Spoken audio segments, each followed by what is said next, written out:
First time ko lang kakain ng tiramisu na cake. Ayan. Alam niyo ba yung tiramisu na cake? 'Di ba? Looks delicious siya, tama? Yes, Oo. kaya talagang sabi ko gusto ko mag tiramisu. Ito, Ayan. binili na nila to silang dalawa ni Jeremiah, yung kapatid ko si Jeremiah, 'di ba? Kasi birthday ng mama ko. So, sa contest to. So, first time ko nang kumain nito, kaya honest review tayo sa contest ng tiramisu. Okay, ready? Slice lang muna namin. Ayan, ito yung itsura ng tiramisu. Ayan. Ay, Diyos ko, sobrang lambot. Yes. Overnight nang nakaano yan sa freezer. Freezer pa, no? Oo. Kaso hindi siya tumigas talaga. Hindi siya tumitigas. Iba yung ano nito, yung texture niya. Sobrang lambot, nahirapan akong ano. Kaya nga sinabi ko, maya ano, slice ko muna. Mahirap siyang i-slice.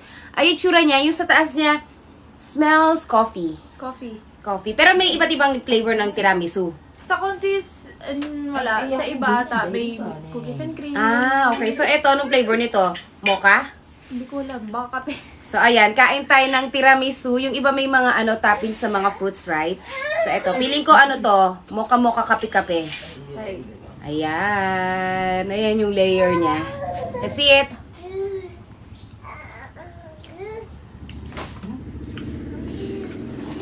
Para sa akin masarap siya. Kasi nagkahalo yung parang ano, chiffon ng cake. Tapos parang siyang egg tart na ice cream na hindi ko siya ma-explain. Tapos may kape siya sa taas. Ganun siya. Ano siya? Meron siyang parang ano talaga. Parang pudding. Meron siyang pudding yung egg na parang pang ano, egg pie. Ito yon yung nasa bantang taas pati gitna. Tapos meron siyang tinapay.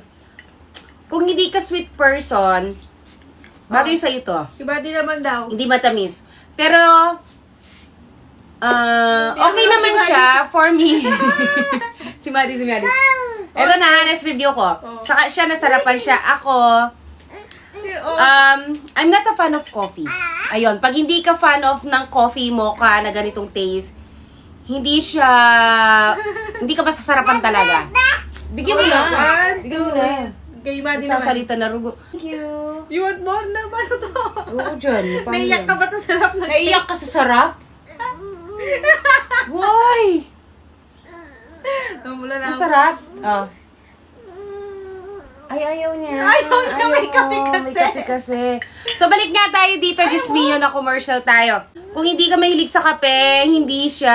Pero must try naman siya para malaman mo ano lasa ng tiramisu. Pero, hindi ako nasarapan kasi hindi ako mapagkape. Anong ayaw? Okay, then, yung tamis niya, sakto lang talaga, sakto-sakto lang siya. Hindi yung katulad ng mga cake na sweet. Ito kakaiba to.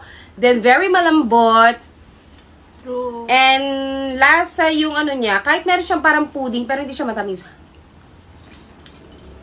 At least alam ko na, ano lasa ng tiramisu at ano yung texture niya. Para sa akin masarap siya kasi nagmi-mix yung ano talaga. Parang ice cream. Mahilig kasi ako sa ice cream. Tapos mahilig din ako sa kape. Ah, kaya pala.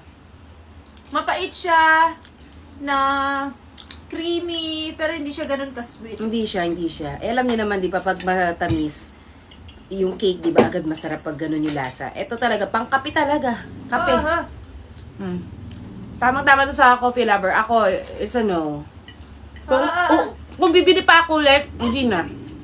Ikaw, bibili ka pa ulit? Oo. Ah, nagustuhan niya. Ako, hindi na ako bibili dahil hindi ko bet yung mga ganitong lasa ng coffee. So, ayan. Bye-bye. At least, na-try na namin anong lasa ng tiramisu. Yes. Medyo pricey din siya kasi Magkano to? Mga 845 ata isang... So, mahal kaysa sa mga mga cake na kinakain natin. Mas try naman para alam natin lasa anong tiramisu.